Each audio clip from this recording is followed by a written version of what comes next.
Sejam muito bem-vindas ao Prontas para Parir, o podcast especializado em mulheres que querem engravidar, gestantes e mães que estão aí nessa rotina buscando a gestação. Hoje o nosso episódio é muito especial. Nós vamos falar da medicina reprodutiva, um tratamento medicina reprodutiva com o Dr. Daniel Diógenes, da Fast Baby aqui no Ceará. Ele e a esposa, a doutora Lilian, eles são responsáveis aqui, tem uma clínica show de bola para atendê-las e receber vocês. E ele vai falar muito sobre isso, porque eu sei, lá dentro do estúdio, quando eu trabalho, com as gravidinhas que chegam, Glau, a minha gestação, ela veio de uma reprodução. Na verdade, elas falam FIV sempre, mas o doutor vai desmistificar esse assunto e nós vamos conversar muito sobre isso e que existe sim a possibilidade de você engravidar. Então, fica aqui com a gente que nós vamos começar. Dr. Daniel Diógenes, muito obrigada pela sua presença aqui conosco. Eu estou assim com meu coração muito grato, porque é um assunto que eu gostaria muito de conversar com elas, porque eu sei das dores, eu sei o que elas sentem, existem os medos e as angústias. Eu queria que o senhor conversasse um pouquinho conosco. Fale um pouquinho aí da clínica, dos projetos. Muito obrigado pelo convite, é um prazer estar aqui. É sempre bom falar sobre temas que são controversos, temas que têm ali um certo preconceito, né? Então a medicina reprodutiva hoje ela faz parte ali do dia a dia daquela mulher que está buscando engravidar. Hoje a gente vê mulheres cada vez mais maior número tentando mais tardiamente. A gente vê aí um alto índice de infertilidade no mundo. Isso está ligado ao hábito de vida da mulher moderna, do casal, do homem, e está ligado ao fato da espécie humana estar tentando engravidar mais tardiamente, né? Nós temos ali as mulheres hoje buscando as gestações depois dos 35, 40 anos de idade, quando a gente sabe que a capacidade reprodutiva já diminuiu muito. Então hoje houve uma mudança de paradigma. A mulher está inserida no mercado de trabalho, ela não está tentando engravidar aos 15, 16, 20 anos de idade, como as nossas avós e bisavós. Então isso mudou. Sim. E essa mudança aumentou o índice de infertilidade, porque a mulher tem uma vida útil em termos férteis, que via de regra, a melhor fertilidade vai ali de 25 a 35 anos de idade. Hoje a gente vê 30, 40% da população tentando engravidar até depois dos 40 anos de idade. Então, houve uma mudança, nós precisamos entender isso e precisamos encarar a infertilidade como uma doença. Ela é um problema de saúde pública, ela é uma doença como outra qualquer. A gente tem que desmistificar isso e entender que existe tratamento, acompanhamento, existe formas de conseguirmos ajudar esse casal. Então, assim, o ideal para engravidar naturalmente, sem problemas de saúde, vamos dizer assim, seria até uma mulher, seria até qual idade? 35 anos é o primeiro ponto ali, né? Aquela luzinha amarela que acende. Então, a recomendação hoje é que todas as mulheres tivessem todos os filhos que elas desejam ter até os 35 anos de idade. Então, isso significa começar cedo, porque se eu penso em 2 filhos, eu tenho que começar a tentar engravidar aos 30, 31 anos. Se eu penso em 3 filhos, eu preciso começar a tentar engravidar antes dos 30 anos, aos 28, 29 anos. Então, isso é muito importante. Essa é uma recomendação que ajudaria a gente a ter menos infertilidade. A mulher, depois dos 35 anos, ela começa a ter muito mais infertilidade, mesmo que ela seja saudável, não tenha nenhum problema de saúde, porque ela perde a sua reserva de óvulos. A mulher já nasce com um número pronto de óvulos. Ela sai da barriga da mãe com o seu número definido de óvulos. Então ela já sabe, se soubéssemos, né, ela já teria aquele número definido. Os óvulos, eles representam o quê? A quantidade de filhos que eu vou ter, ou o meu processo gestacional? Me explica melhor um pouquinho sobre isso. O óvulo é a célula germinativa, né? É a célula que dá origem à vida da mulher. No homem nós temos o espermatozoide. Então, se eu não tenho óvulo, eu não consigo gestar. Então, o óvulo está lá no ovário, que é o órgão reprodutivo feminino, e aquela célula que todo mês a mulher menstrua, o corpo se prepara e ele libera aquela célula, que é o óvulo, ovula, para que você, numa relação sexual, consiga engravidar. Então, isso tem fim. Tem um início, que é quando a mulher menstrua pela primeira vez, quando ela começa a ter seus ciclos ovulatórios, é a sua menstruação, ela vira, né, como a gente costuma dizer, ela virou mocinha, virou mulher, e isso se finda com a menopausa. Quando a mulher chega na menopausa, que ela não menstrua mais, ela não tem mais óvulos. Então, acabou o estoque de óvulos das células que poderiam dar uma gestação. E nesse meio termo, nós temos ali uma queda muito rápida de óvulos, principalmente depois dos 35, 40 anos, e aí a qualidade desse óvulo diminui, eu tenho menos óvulos, esse óvulo se torna mais incapaz de formar um embrião saudável e eu começo a ter infertilidade. E aí a gente precisa ter o alerta de entender que a mulher tem o seu time, ela tem um período de validade, que a gente poderia dizer, de fertilidade. E isso é difícil hoje por quê? Porque a mulher com 45 anos, 50, ela está na flor da idade. Ela está jovem, sim, ela está em forma, ela está inserida no mercado de trabalho, ela está indo para a academia, ela está disputando o espaço, né, no mercado de trabalho com o homem. Então, essas conquistas que a mulher teve levaram ela a postergar a sua gravidez. Mas o ovário não evoluiu como a mulher evoluiu. Então, aos 45, 50 anos, esse ovário envelheceu. Ele já está próximo da menopausa. E aí nós vamos ter um alto índice de infertilidade. E a infertilidade seria na mulher, vamos dizer assim, né? Porque também existe a infertilidade do homem, né? Sempre. E a gente sempre, assim, a culpa é da mulher, porque não engravidou, na sociedade machista que a gente vive. O mundo vai mudando, né? Porque antigamente era assim, eu tenho um filho... Você não me deu um filho homem. Vamos lá, vamos partir lá para os primórdios, né, da humanidade. Tinha o primogênito, tinha que ser um filho homem. E sempre a mulher levava essa culpa. Aí a coisa veio mudando, né, a modernidade, como o senhor comentou. E mesmo assim, o senhor ainda sente isso, que a mulher é o grande gargalo de tudo, é a culpa, carrega o peso, carrega a culpa. E existe os homens também, né, que são inférteis. Isso vem mudando, né? Ainda bem que a sociedade vem evoluindo e o homem, né, a figura masculina vem entendendo a sua importância e a sua parcela de culpa. Mas nós ainda temos um machismo muito grande. Então a gente cansa de ver mulheres que buscam uma solução porque não estão engravidando.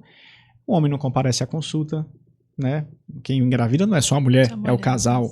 Né? Eu preciso ter um bom espermatozoide para engravidar. Então o homem ele precisa fazer seus exames, ele precisa fazer uma análise do sêmen, ele precisa entender se ele tem infertilidade. 30% a 40% dos casais que têm dificuldade de engravidar, o homem tem alguma alteração. Isso é um índice muito alto. Né?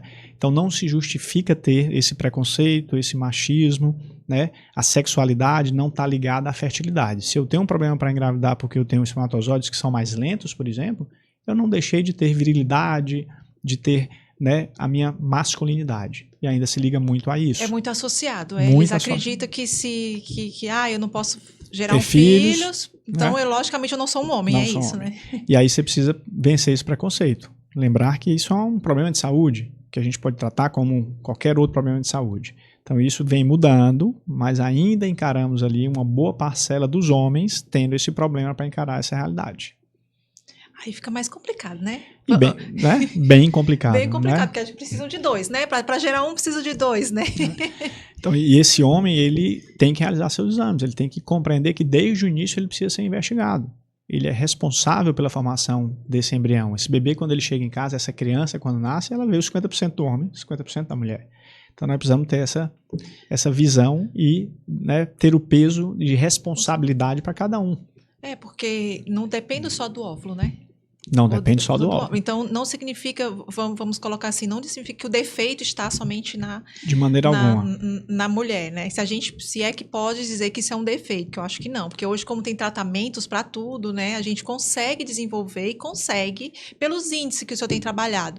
É difícil o sucesso ou o insucesso de um tratamento? O tratamento... ele não é só a fertilização, como você comentou. Nós temos ali uma inseminação intrauterina, que é um método mais simples, que é quando você coloca o espermatozoide dentro do útero, né? Vale lembrar que a fertilização é quando a gente forma o bebê fora do corpo.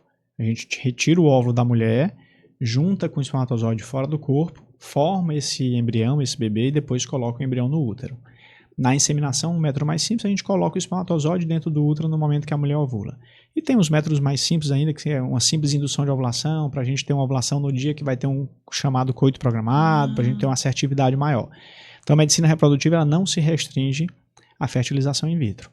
Né? E nós temos os dois lados da moeda. Então, o homem precisa ter a sua avaliação. Hoje, nós temos uma alta incidência de problemas nos homens, tá? Isso está relacionado à idade. A idade do homem também conta. Principalmente, Não só da mulher. Não só da mulher. A mulher ela sofre um pouco antes, mas o homem, a partir de 45, 50 anos, terá uma piora da qualidade do espermatozoide. Mais ainda, antes a gente achava que só a mulher com idade avançada podia nos dar um bebê com problema, um bebê com alteração genética, como por exemplo uma síndrome de Down. Hoje a gente sabe que a idade avançada do homem também leva a problemas genéticos nesses filhos. Existe, por exemplo, uma ligação entre o autismo no filho com a idade paterna avançada. Existe uma ligação da obesidade do homem com o autismo. Então a gente começa a ver dados do homem levando a um filho com problemas. Então a gente tem que ter essa visão. A visão da idade é importante para os dois, é mais importante para a mulher. Mas o homem tem sua parcela de culpa quando ele envelhece, quando ele não se cuida, quando ele está no sobrepeso, na obesidade, no sedentarismo, que é um ponto relevante para os dois.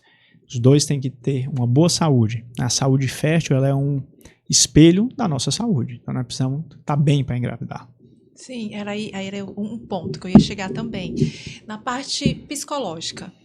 Nós, lá dentro do estúdio, eu tenho um caso assim muito... que assim me comoveu muito, que ela fez, eu não sei exatamente o que foi que ela fez, se ela fez FIV ou foi outro tipo de tratamento de fertilização.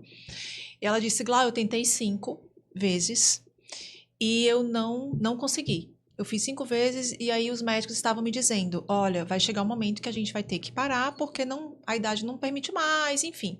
E ela, depois que parou tudo, engravidou naturalmente.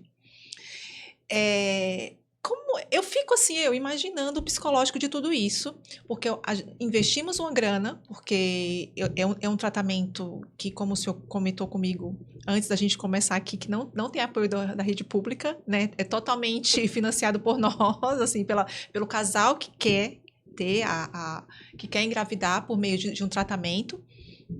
E aí eu fico realmente sem entender por que é que depois de 5 ela engravidou naturalmente. Vamos por pontos, né? Vamos. No Brasil, não se valoriza muito a questão da fertilidade. A fertilidade é uma doença de saúde pública, mas o Sistema Único de Saúde não olha nesse sentido. As operadoras de saúde também não. Então, nenhum plano de saúde cobre o tratamento. No SUS, nós temos pequenas ilhas. Alguns hospitais pontuais, 2 ou 3 aqui no Nordeste, alguns no Sul e no Sudeste, que disponibilizam o tratamento para o casal infértil. Mas a demanda é tão grande que esses casais esperam anos na fila. E muitas vezes eles envelhecem nessa fila e aí a fertilidade vai embora. Então esse é um ponto super importante. Então o casal tem que tirar dinheiro do bolso. E esse é um grande gargalo num país como o Brasil. Porque nós temos uma população que nunca vai ter acesso a um tratamento como uma fertilização in vitro. Né? Então isso faz com que alguns casais não consigam ter o seu filho porque simplesmente eles não têm condições financeiras. Isso é um absurdo. Porque nós estamos falando de um problema de saúde. Sim. E nós temos um sistema único de saúde voltado para esse casal. Né? Nós temos planos de saúde, operadoras que poderiam, em determinadas situações, ser responsáveis ou pelo menos corresponsáveis por um tratamento como esse, porque você tem doenças que provocam infertilidade, você tem endometriose, você tem mulheres que têm câncer e que precisariam congelar óvulo antes de fazer uma quimioterapia, você tem homens que têm uma varicocele, que são varizes no testículo, em que você precisa, e essa é a causa da infertilidade, e esse homem tem que ser operado, ele tem que ser tratado. Então essa visão a gente teria que mudar. Os países europeus já mudaram isso há muito tempo. Então países como Portugal, Itália, Espanha, eles pagam 2, 3 tratamentos de fertilização in vitro para esse casal, quando você tem uma justificativa, logicamente. Sim. Então esse casal tem uma economia financeira. Por outro lado, dados europeus mostram que muitos desses casais que têm ali os 2, 3 tratamentos pagos, eles não completam esse ciclo. Porque eles tiveram o primeiro negativo, tiveram o segundo negativo e eles não vão para o terceiro ou não vão para o segundo. E aí se pergunta, mas se eles recebem o apoio financeiro, por que eles não estão tentando um número, né, que é pago pelo governo? Porque vem a queima psicológica, porque vem a questão psicológica, que é o que você comentou. O desgaste psicológico é extremamente alto. O negativo, o envolvimento no processo, a frustração por não gerar um filho, isso é muito pesado. E esses casais sofrem muito com isso. Então o ato de engravidar ou de não ser capaz de engravidar, que é uma crença que nós nascemos, né, e a gente sempre escuta que a gente nasce, reproduz, envelhece e morre, isso faz com que esses casais tenham dificuldade tremenda de seguir nos tratamentos. E muitas vezes O segredo de se engravidar nos tratamentos é você ter persistência e continuar tentando até chegar no ponto em que você vai engravidar. Porque nós não temos taxas de 100%. Agora, voltando um pouco para né, quantos por cento, qual é a taxa de sucesso? A melhor taxa de sucesso na fertilização in vitro, que é o melhor tratamento em termos de resultado, ela vai girar em torno de 50% a 60%. Então, nós temos, nas melhores condições, ainda 30% a 40%, pouco mais, de que a gente não entende por que aquele tratamento não deu certo, se as situações eram ideais. Então, a medicina reprodutiva é uma medicina jovem, né? O primeiro bebê de proveta fez agora 46 anos, é de 1978. Então, nós não temos nem 50 anos de uma medicina que surgiu há pouco tempo. Então, existem muitos mistérios, a ciência não consegue explicar tudo ainda. Então, isso tem que ser tudo pesado. Então, a gente precisa de persistência, nós precisamos de número, nós precisamos de tentativas. E aí você tenta 4, 5 vezes e desiste.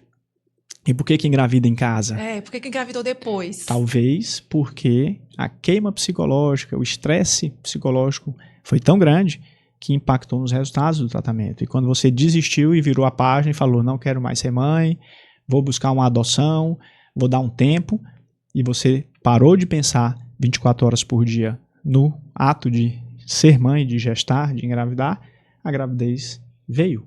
Então, a questão psicológica, ela tem seu peso, seu impacto, ela tem que ser valorizada. Esse é um tratamento que a gente precisa muitas vezes do psicólogo, a gente precisa do psiquiatra, a gente precisa às vezes usar uma medicação para conter a ansiedade, isso não é desmérito de ninguém. Mas muitos casais, ou a maioria deles, acaba negando essa necessidade. Você hoje ainda tem muita dificuldade, né, de entender que você precisa de um psicólogo em determinado momento da sua vida. Sim. Esse é outro mito que existe. Sim, terapia é importante, em vários aspectos da vida, na verdade. Eu defendo. Todo mundo deveria, em algum momento da vida, ter feito uma terapia, ter feito um autoconhecimento, né? Então, isso é importante. E a gente acaba tendo também uma grande dificuldade com relação a isso. Eu costumo brincar com os pacientes, quando a gente vai transferir o embrião, colocar o bebê dentro do útero, que é o dia D, é aquele momento mais especial, que se eu pudesse enganá-las, transferir o bebê sem dizer para ela que eu coloquei o bebê lá, ela teria uma chance maior de engravidar, porque ela não ficaria pensando que qualquer movimento, que qualquer coisa poderia afetar aquele bebê que a gente acabou de colocar no útero. Você imagina, a gente colocou uma vida no seu útero, você sai andando da clínica, então você agachou, você subiu uma escada, você fez um esforço, o marido chateou, você teve um estresse no trânsito, opa, meu Deus, já perdi tudo. Cabeça funciona, né, muito para isso. Então, se de repente a gente transferisse os embriões sem que você soubesse, você não saberia que estaria ali no ato de uma gravidez. Vou fazer um processo. Né? E você talvez engravidasse mais. Existem alguns dados que já mostram isso, dados científicos. Então, a tranquilidade num processo como esse é fundamental. Mas é complicado eu te dizer que é simples e fácil, que você tem que ficar tranquila se a gente sabe que vem a ansiedade. Então, a gente tem que trabalhar isso como um todo. Mas então vamos lá. Ela engravidou sem o tratamento. Então ela poderia não ter feito o tratamento? A grande pergunta que não quer calar. Essa pergunta ela é muito importante. Sim. Existem alguns dados que mostram exatamente isso. Né, que pacientes que fizeram tratamentos e que desistiram, fizeram 1 a 2 tentativas e simplesmente desistiram, né, chegou no limite delas, cerca de 18% a 20% engravida espontaneamente em casa depois. E aí a pergunta que a gente tem que fazer, o psicológico interfere? Ok. Interfere. Mas será que essa paciente que fez esse tratamento precisaria ter feito esse tratamento naquele momento? Será que ela não poderia ter esperado um pouco mais e de repente ela teria engravidado em casa espontaneamente? Será que a gente não está indicando muito o tratamento, não está indicando muitas intervenções? Provavelmente sim. E aí você vai ter uma série de causas para isso. Né? A ansiedade da paciente é uma delas, porque ela quer resultado. A ansiedade do médico é outra, porque ele quer resultado. Né? E outras causas que talvez não sejam as melhores causas do mundo. Então você tem que, muitas vezes, dar uma chance para esse casal. Ele precisa de uma chance. Essa chance pode ser em casa. E aí você pode, por exemplo, falar para o casal que está ali com sobrepeso, que está sedentário, né, que bebe muito no final de semana, que ele pode melhorar o hábito de vida dele. Porque se de repente ele melhora esse hábito de vida, ele vai aumentar a chance de engravidar em casa. Existem dados concretos de que, por exemplo, se você perde 10% do teu peso, mais para a mulher, você começa a ovular mais, a ovular melhor, ter ovo de melhor qualidade. Então aquela mulher que está com sobrepeso, com obesidade, ela perdeu 10% do peso, isso não é muito. Ela começa a ter ciclos mais ovulatórios, ou seja, com melhor ovulação, ovula mais regularmente, e ela vai ter maior chance de engravidar em casa. Então, a única intervenção que foi feita foi conscientizá-la de que ela precisa melhorar o hábito de vida. E venhamos e convenhamos, hoje, a espécie humana tem hábitos terríveis de vida. Né? Muito sedentarismo, muita obesidade, muito fast food, né? A gente hoje realmente está acima do peso, se a gente comparar com as gerações anteriores, é uma população que tem um índice de massa corporal maior. Então a gente precisa ter uma atenção também para o que a gente faz no dia a dia. Então, assim, às vezes a gente acha que a gente tem um defeito, vou colocar como defeito, mas é uma brincadeira aqui. Tem essa, não estou conseguindo engravidar. Antes de qualquer coisa, vamos olhar para dentro, para nós. Aí depois a gente vai buscar alternativas para isso. Sem dúvida, sem dúvida.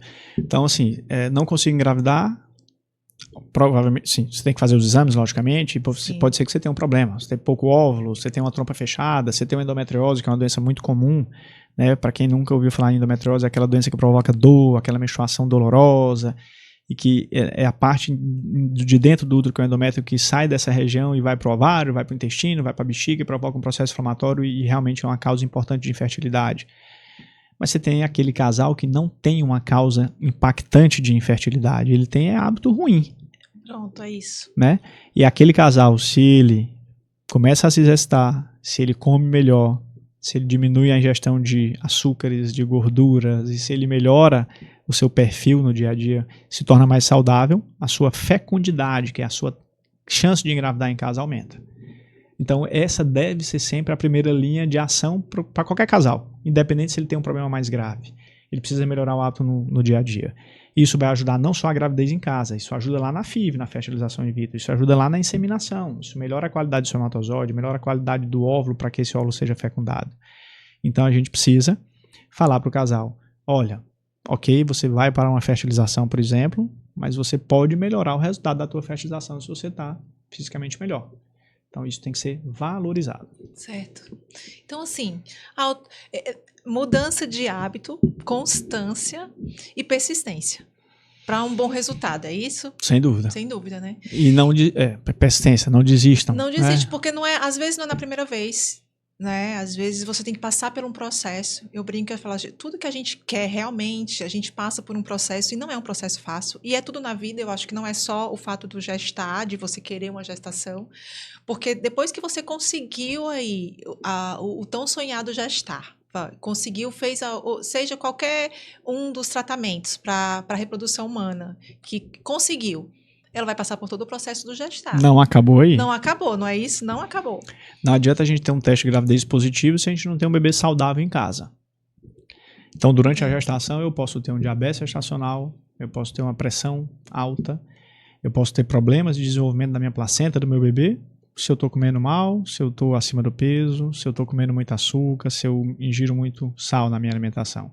Então, não adianta a gente ter o positivo. Se a gente não está bem fisicamente, a gente aumenta o índice de abortamento, aumenta o índice de trabalho de parto antes do tempo, esses bebês vão ter mais problema, vão ser prematuros, esses bebês vão ter, às vezes, mais peso ao nascimento ou menor peso ao nascimento, e você vai ter mais risco para essa criança. Então, a gente precisa ter, né, um equilíbrio nesse ponto e nesse sentido.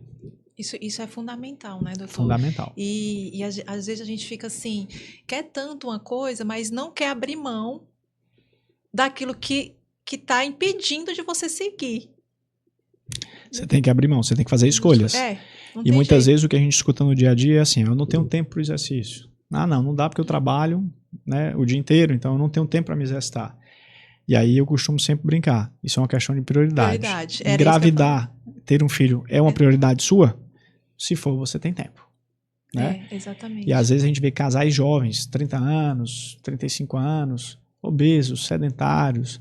E aí você tem que imaginar se com 30 anos eu tenho um pré-diabetes, uma hipertensão, estou obeso, como é que eu vou chegar aos 60 anos de idade? Mas chega meio acabadinho. Se chegar, né? Vale lembrar, né, que a doença cardiovascular, os infartos, os AVC são a principal causa de morte no mundo. Sim. Tá? Ou seja, se a gente somar todos os cânceres, eles não são a maior, juntos eles não chegam no número de mortes por um AVC ou por um infarto. Nossa. E o que é que causa AVC e infarto? Hábito ruim de vida, obesidade, sedentarismo, fumo, tudo que leva a uma saúde pior. Deixa eu tirar uma curiosidade minha sobre a clínica de vocês.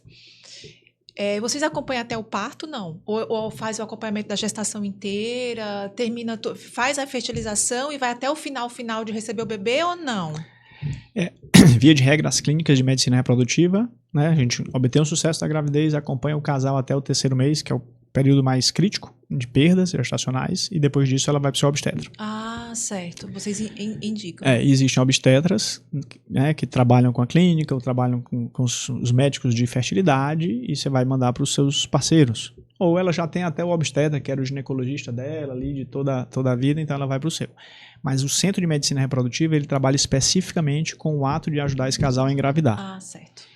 Lógico que não corta-se o cordão umbilical, né? Porque eu acho que pra vocês, assim, o sucesso, vamos dizer assim, o Bebê ápice em do casa. sucesso não é o bebezinho? Bebê em casa, né? Deve ser. Então, essa paciente, ela vai ter sempre contato com o médico que fez o processo. Tem que ser assim. Diretamente, ela tem um pré-natal dela, com obstetra, que vai fazer seu parto, etc e tal. Mas muitas e muitas vezes a gente tem aquela paciente que vai te mandar uma mensagem, que às vezes vai na clínica já com a barriga grande, porque ela tudo iniciou ali, né? ela quer tá com uma pequena dúvida ou tem uma confiança em você, e você vai lá dar o suporte.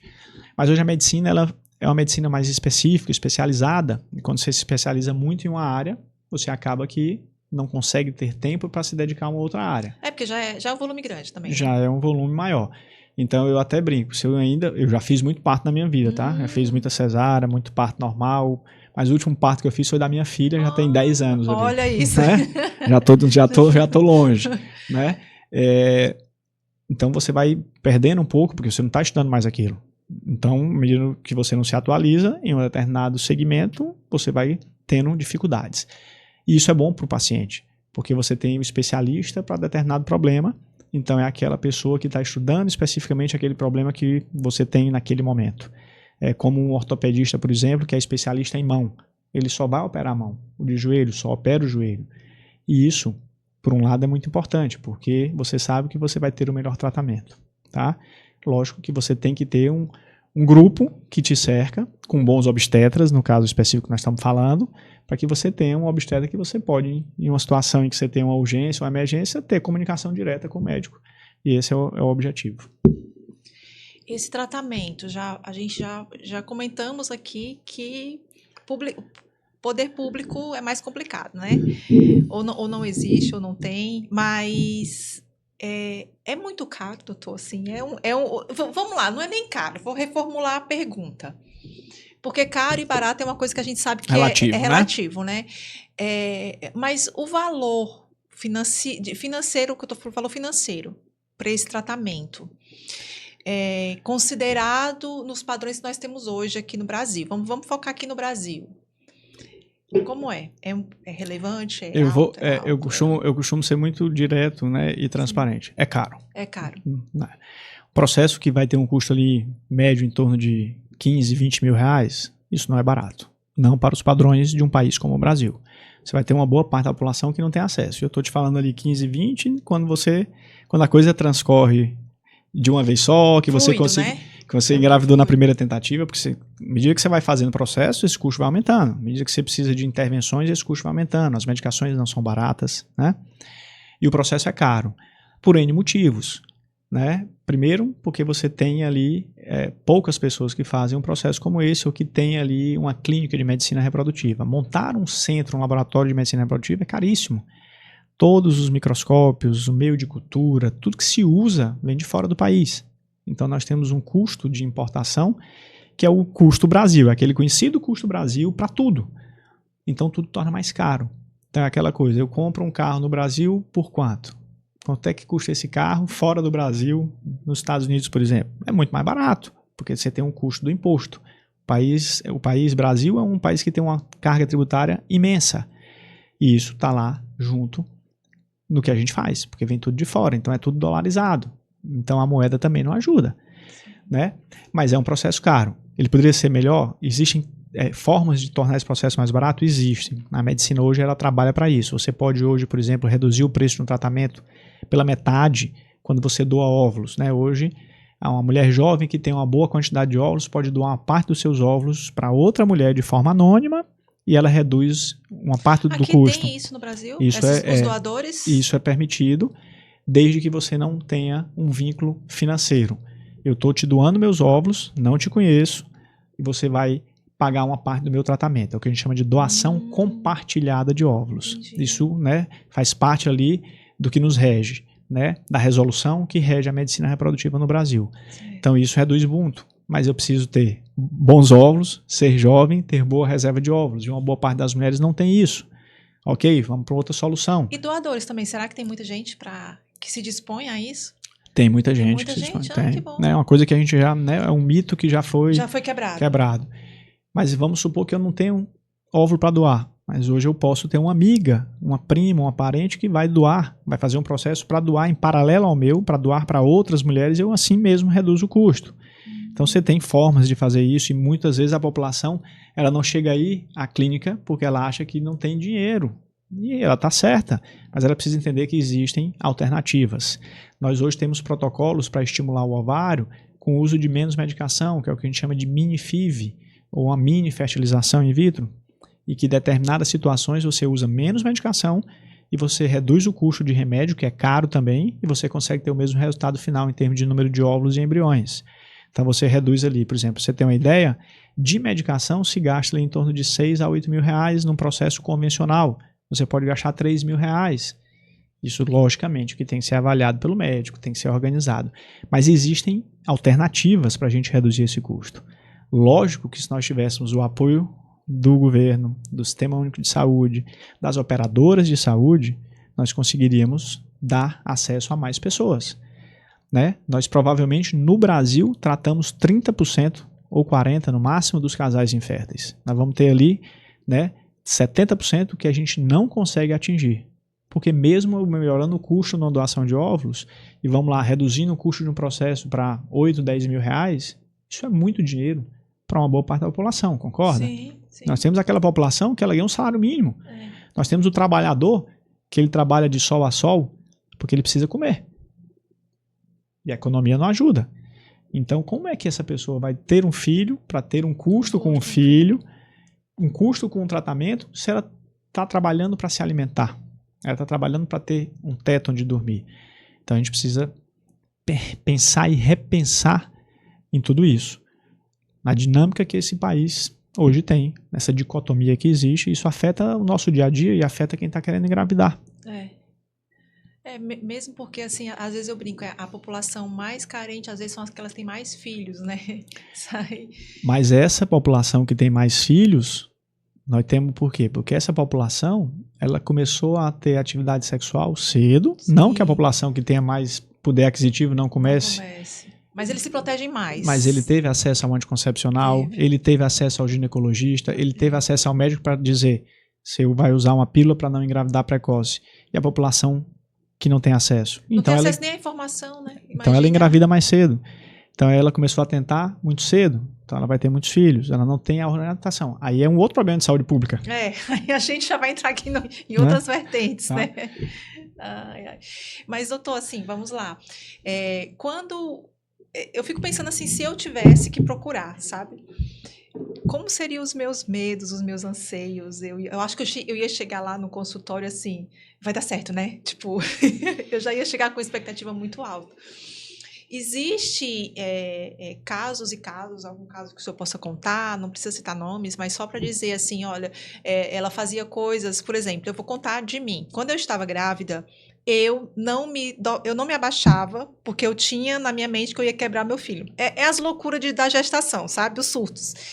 Eu fico imaginando nesse processo, que deve ser uma coisa assim, tipo, fez lá a inseminação, como é que elas devem sair? Tipo, às vezes elas não querem não sair deitadas ou ficar com as pernas para cima. Eu não sei, não tem essas coisas? Tipo, vai fazer a inseminação, coloca as pernas para cima, que é para poder o óvulo para não descer. Não levanta da cama, né? Ou então fica sempre com as pernas para cima. Existe isso, essas coisas? Existe muito mito, né? Na verdade, hoje quando a gente faz os processos, a gente quer que a gente tenha uma vida normal. É só a gente pensar assim, quando a gente engravida em casa, muitas vezes você descobre que tá grávida depois de 2, 3 semanas. Geralmente né? Então, assim, hoje a gente vai fazer um processo como esse e quer que você, depois do processo, tenha vida normal. Trabalho, tudo normal. Né? Não é isso que vai mudar o resultado de um processo. Logicamente que a gente tem medo. Nós somos seres humanos. Acabei de colocar um bebê no meu útero, eu vou sair temeroso. Sim, eu vou ter medo. Eu acabei de colocar, eu vi. Né? Eu vi. É isso. Então, você vai ter medo com relação a isso. Então, existem muitos mitos com relação a isso. E a nossa função é desmistificar isso, porque isso aumenta aquilo que a gente comentou. A carga do estresse emocional é muito grande. Eu estava no evento agora nesse último final de semana em São Paulo e uma tentante, né, que é como elas costumam se chamar, era isso que eu de tentantes, tipo, né? Os tentantes é que ficam várias vezes Tentando, que não estão conseguindo, né? É um nome bacana, né? E hoje tem as comunidades das tentantes, etc. e tal.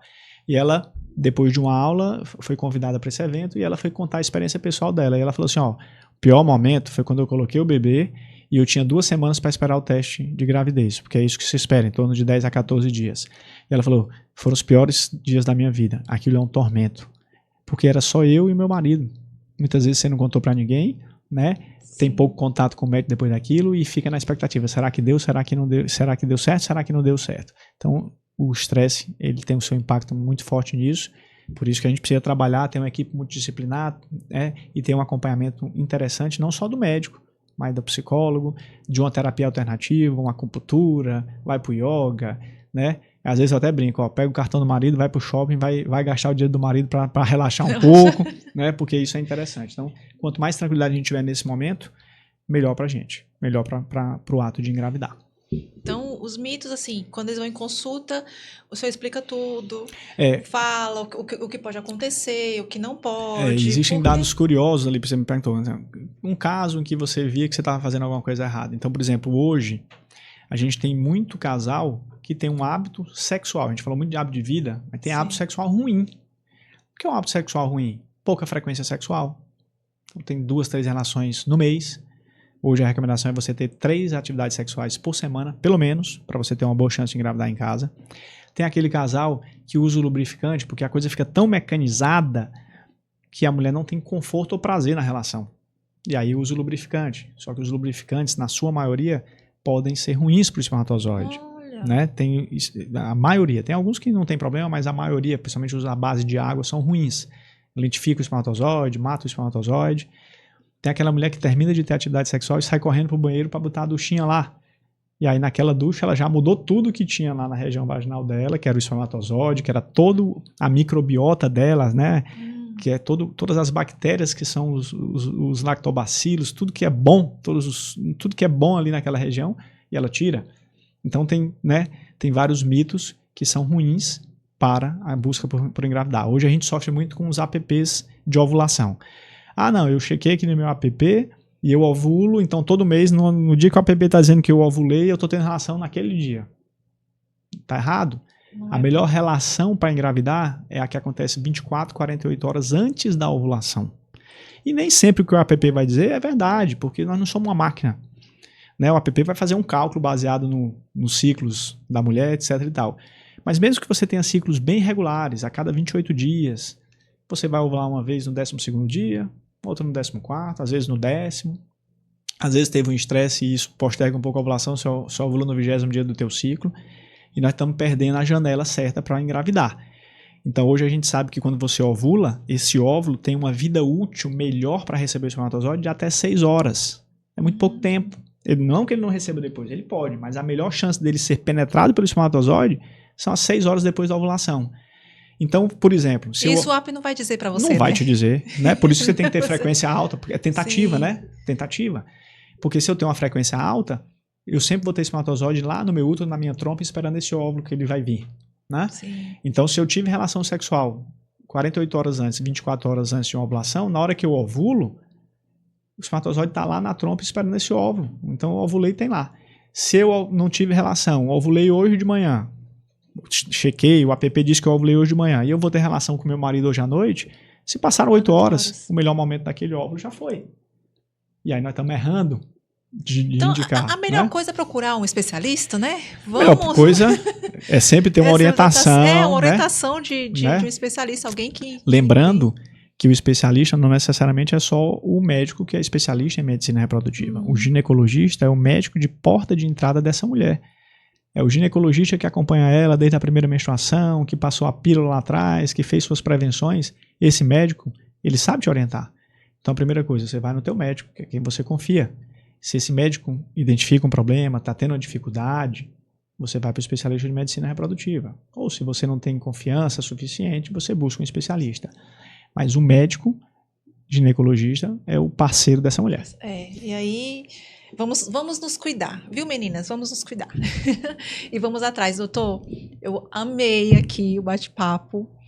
Eu quero muito que o senhor volte com a sua esposa para a gente conversar mais sobre outros assuntos, outras questões voltadas.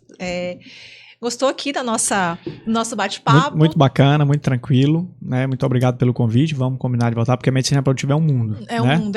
Aqui foi só a gente deixou só um gostinho, assim, porque eu tenho certeza que muitas perguntas vão surgir. Depois eu vou perguntar aqui para elas o que elas querem saber mais, assim, da reprodução. Eu queria te sugerir, ou até te deixar, por exemplo, que existem 2 tópicos dentro da medicina reprodutiva hoje e do ato de buscar uma gravidez que são muito importantes, que nós nunca podemos deixar de falar. Um deles são as mulheres que estão envelhecendo, que não têm um parceiro. Sim, ótimo. Né, que estão no mercado de trabalho, e que hoje tem a preservação da fertilidade com congelamento de óvulos como uma ferramenta, né, de empoderamento feminino e de dizer, eu não preciso engravidar de qualquer um. Eu vou esperar o parceiro, que é o parceiro ideal. Talvez ele não surja, mas talvez ele surja aos 45. E se ele não surgir, eu vou lá e faço minha gravidez e minha produção independente. Então, do mesmo jeito que na década de 50 a gente teve a pílula anticoncepcional, e quando a mulher começou a tomar a pílula, disse para o marido, eu não estou aqui em casa, no fogão, e você chega à noite e tem que ter relação, e eu vou ter 10 filhos, agora eu vou tomar a pílula e só engravido quando eu quiser. Agora nós temos o outro lado da moeda, que eu posso envelhecer com saúde fértil, né? Esse é um lado muito importante. Então a gente precisa orientar essas meninas que estão entrando na puberdade, as mulheres mais jovens, as mulheres que ainda vão pensar no teu futuro reprodutivo, que você precisa preservar a tua fertilidade, isso é fantástico, isso é uma ferramenta excepcional e nós utilizamos muito pouco ainda. E o segundo são os casais homoafetivos. Nós temos hoje diversos casais homoafetivos, as mulheres, os homens, que têm acesso a esse tratamento, que estão formando suas famílias, que têm sua liberdade, que têm seus direitos, e esses casais estão incluídos na sociedade como qualquer pessoa. Então esses casais, eles fazem parte do nosso dia a dia. Então a gente está ajudando esses casais a formarem as suas famílias, e isso é uma coisa muito bacana de evolução, enquanto seres humanos, enquanto sociedade, enquanto viver em comunidade. Então a gente tem que ter uma atenção especial e olhar, porque esses casais, eles estão formando famílias fantásticas, e é muito bom poder ajudar quem não tem, teoricamente, uma infertilidade, mas que ele tem uma incompatibilidade, ele precisa ter uma alternativa.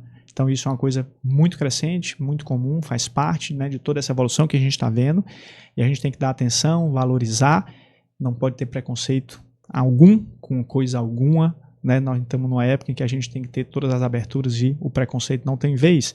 Não só esse tipo de preconceito, mas é o preconceito do machista lá que não quer fazer o espermograma. É o respeito, né, também. O respeito de todas as diversidades que existem.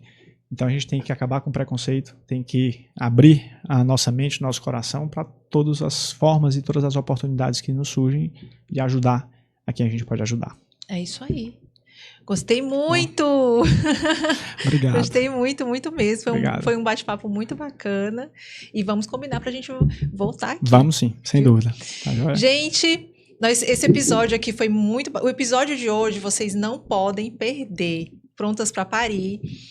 Com a Fert Baby aqui no Ceará. Gente, tentante, ela vai deixar de ser tentante. Ela vai ser gestante. Não é não, doutor? É isso aí. Essa é a nossa pegada, né? Desistir não está nos nossos planos. Desistir não é o plano B. O plano B, eu brinco que o plano B é fazer o plano A dar certo. E qual é o plano A? É a tentante deixar de ser tentante e virar uma gestante.